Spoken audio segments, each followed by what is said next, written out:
I suppose that many of you got the newsletter this week. If so, you noticed that I'm going to be having surgery in August, and I know that's a long way off for you, but I wanted to give you a heads up because I'll be out of commission for probably 4 to 6 weeks, and then hopefully everything will be going well. We were talking about that this week in the 2015 meeting, the Long Range Planning Committee. And, we were talking about, get through this and how we always need to plan ahead. And suddenly it dawned on me that we're planning for work 2015, and I'm thinking this is probably the last long-range planning committee that I'm going to be on. And boy, that suddenly just, that shakes you to your foundations. So I guess this is an announcement that one of these days I'm going to have to give you an announcement that I'm going to be hanging it up. But in the meantime, I just pray for the Lord to give me strength day by day, and appreciate your prayers there. I want to go back, like old people do, and tell you about life when I was growing up. Life in Marlow. Life in Marlow could get boring.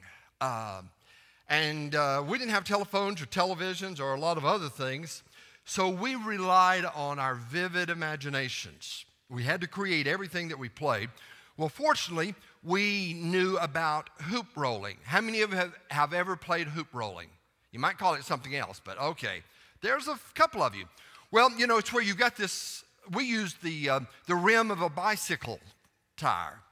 And then we use a stick, and you roll the hoop, and the object is to keep it straight, vertical rolling, and usually we were racing one another. So not only was it to keep it straight and up, but also to win the race.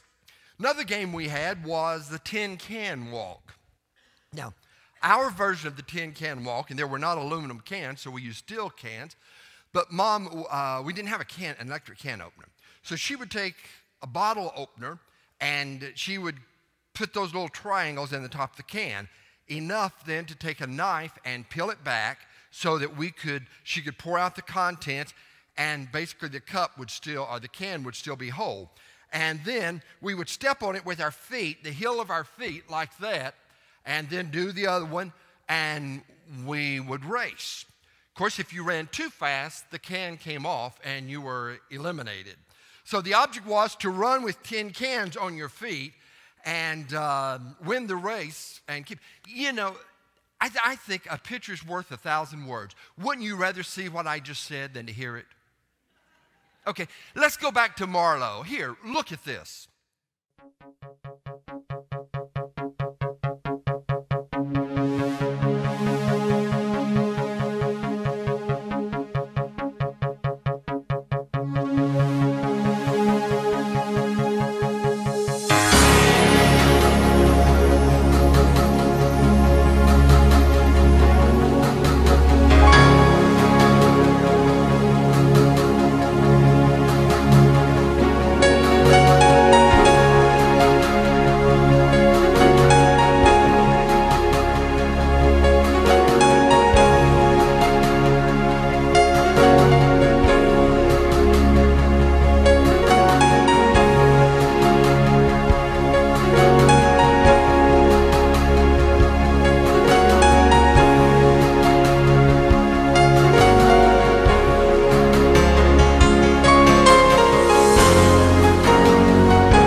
I appreciate Kevin helping us out there.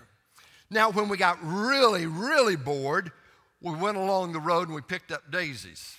And you know what you do with daisies. You had a girlfriend, and so you'd pluck off the petals and say, loves me not, and just keep going all through that, okay?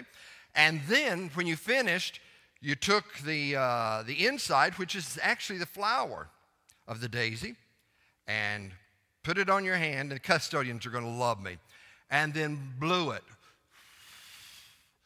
And the number of little petals that are left on your hand are the number of children you are to have. And according to this, Darlie and I are going to have 3 more kids. Have no idea who the father's going to be because it won't be me. So. Well, I'm sharing this, because especially that last little thing of some of the things that we get so accustomed to doing, and you invent your own little life, and maybe my life is a far cry from tin cans and hoops and daisies. But as Paul worked with the non-believers at Ephesus, they were sort of like someone in Marlow who didn't understand God's love. And they were still dealing with that issue. Does God love me?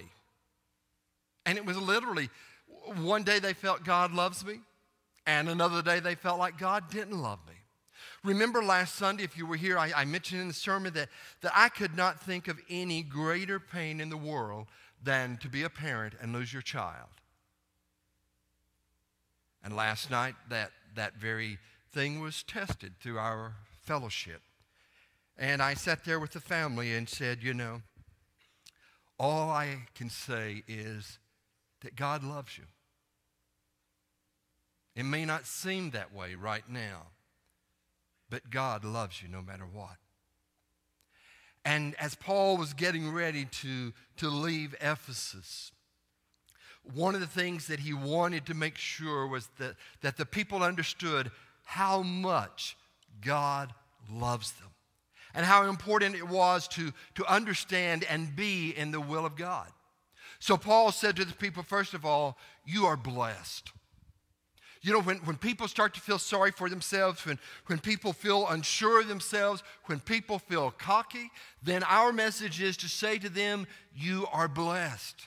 Paul looked at the people there and he said, you are saints. You are the faithful. You are the recipients of grace. You are the beneficiaries of peace. See, all of those things go together to make up what you and I call being blessed. Now, a saint is not a person who is perfect. A saint is a person who has been lifted from his or her sin. It's like a baby who's been lifted out of the bathwater. It's all the strength of the parent. It is the decision of the parent. A faithful person is one who respects the honor that God reached down in our sin and lifted us out of the sin. And we uphold that honor.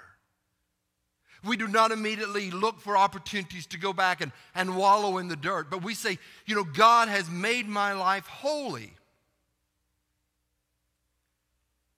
Grace is a reminder that it's through God's efforts and God's efforts alone. There is nothing that I can do to overcome my sin or overpower my sin. I am relying upon God's effort to pull me through. And peace is the knowledge that because God is in control, doesn't matter about the outcome. It may not look the way that you want it to look. And it may be sweet, it may be difficult. But the thing that you know is that the outcome is in God's hands. And everything is going to be all right. Now, the person who's really blessed is the one who can take those 4 concepts like pieces of puzzle and put them together, and to know that life has a purpose, God has a plan, And God said life will develop according to that plan because I have blessed you. Now, if your life is not blessed, then start back with God. Go back to that point, and perhaps you have fallen back into the sin. Perhaps you've never been retrieved from sin. But allow God to lift you out of sin, and then as a saved person, underscore the sanctity of your life and refrain from doing those things that would taint the holiness of your life. Uphold it every day.